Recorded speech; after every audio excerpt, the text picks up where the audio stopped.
I'm Bill Gurley. I got to Silicon Valley in about 1997 and was fortunate enough to become a venture capitalist in 98. First year of my career, I had zero interest in interacting with any form of government. It didn't seem necessary for what I was trying to do. I was working with founders and software and technology. I didn't see what it would bring me. Until one day where I ran into an issue, which I'll tell you about later, that required me to understand what was going on in Washington. So I checked in with a few advisors. They introduced me to this lawyer in DC. Turns out DC lawyers do a lot of things that aren't lawyering. And he listened to what I have. He said, I'll call you back. He calls me back. He says, Bill, I got exactly what you need. I found a congressman on the committee that matters to what you're talking about, and I can set up a meeting. I go, great, I'll fly out. He goes, no, don't fly out. He's coming to you. I go, he's coming to me? That's pretty nice. He goes, do you have a conference room? I said, I'm a venture capitalist. We have lots of conference rooms. So he said, I need you to get some people together, and here's the catch. They need to bring $5,000 each. Hung up the phone. Started thinking, all right, I got 6 people. We got board members, CEO, $5,000, $30,000. He called me back next week. How's it going? Great, I got 6 people, $5,000 ready to go. He goes, most of these meetings have 10 to 12 people. I said, shit. Like now I'm inviting people that don't even have anything to do with this thing and like having to help them out. I'm up to 60K, I hang up. He called me back a week later. He goes, Bill, how's it going? I go, oh shit, I got 12 people. You know, everybody's got a check. We're ready to go. I'm losing interest at this point. He goes, do they have spouses? I'm like, what kind of question is this? Do they have spouses? He goes, yeah, let's have their spouses write $5,000 each. I go, our conference room's not big enough for the spouses. He goes, they don't have to come. This is a true story, by the way. True story. And it would go on to happen 2 more times in my life, and then I stopped meeting with congressmen.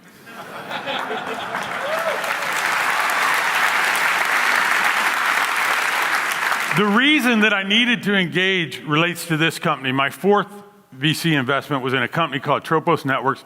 We had industrial grade mesh Wi-Fi. You could mount it on a telephone pole and bathe the city in Wi-Fi, broadband. It was awesome. We were so excited about it. We were changing the world. It was disruptive. Google got excited about it. Earthlink got excited about it. But the customer I loved the most that got excited about it were mayors. There are hundreds of mayors all over the country that wanted to provide free Wi-Fi service across their downtown area. It would help with public safety, economic development, and of course, digital divide. So we were so thrilled. I was so pumped. I was sure we had a winner here. And then one day, these 2 people got excited, which turned out not to be a good thing. This is Mayor Street of Philadelphia and his CIO, Diana Neff. They got just as excited as I did. They were idealistic. They were, optimistic. Maybe they were quixotic. Maybe I was too. Because the next thing that happened is what caused me to get that meeting. You can't read this, but it says, lobbyists try to kill Philly wireless plan.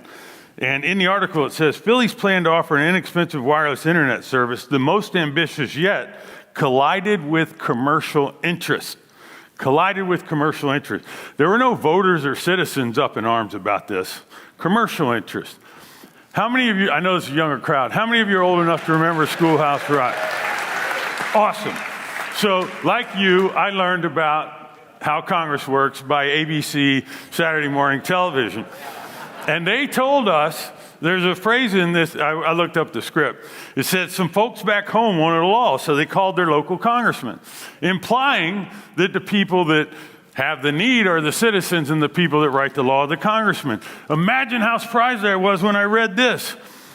Philadelphia was embarking on the research phase of the project when Verizon successfully pushed a bill through the state legislature. Verizon's writing legislation? How does that work?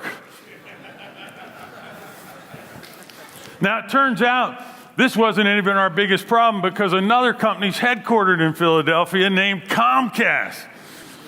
They had put a bill on Governor Rendell's desk, proposal drafted by lobbyists for the telecommunications companies. This isn't what I learned on Schoolhouse Rock.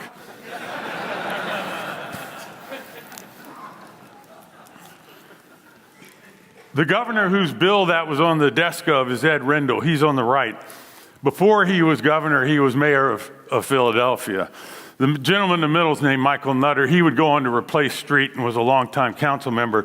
But the guy on the left was the real nemesis.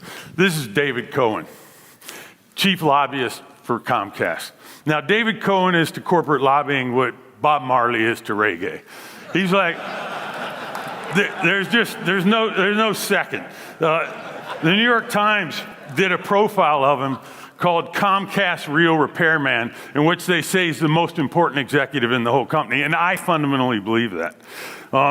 It also says he's probably one of the most savvy corporate political operatives in the history of U.S. business.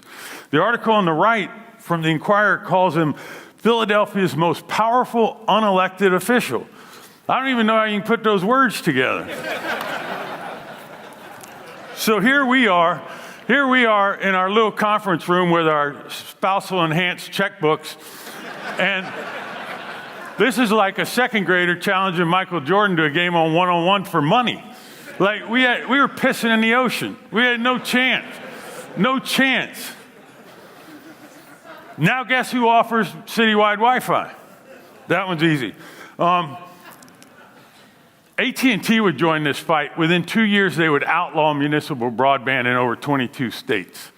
They just write it into the books and just took the power of these local decision makers away from them, all in the interest of the commercial interest, not the citizen. I want to talk about another piece of telecom legislation. My partnership back in those days invested in telecom equipment, and so we were very interested in the Telecommunications Act of 1996. This was heralded as the most important telecommunications reform in 62 years. Now this one's simple. I'm just going to use the headlines from Wikipedia. The Telecommunications Act of 1996 had two goals: to promote competition and to encourage the rapid development of new technologies. Let's see how things went. In 1996, the top four had 48% market share. 5 years later, after this heralded legislation, they're up to 85%. That didn't work. Let's check in on the second one. Were they promoting innovation? This is a chart of VC dollars into telecom equipment. This used to be 15% of what VCs did.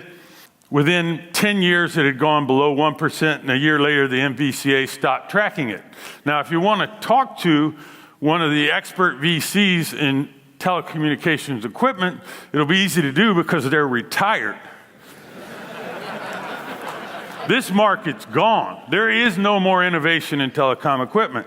So what happens here? How can you possibly have a super important bill signed by and implemented by one of the most heralded presidents that we've in our generation that doesn't just fail? Failing would be things stay the same and you don't accomplish the goal. This did even worse. It created the opposite thing of what it was supposed to go do.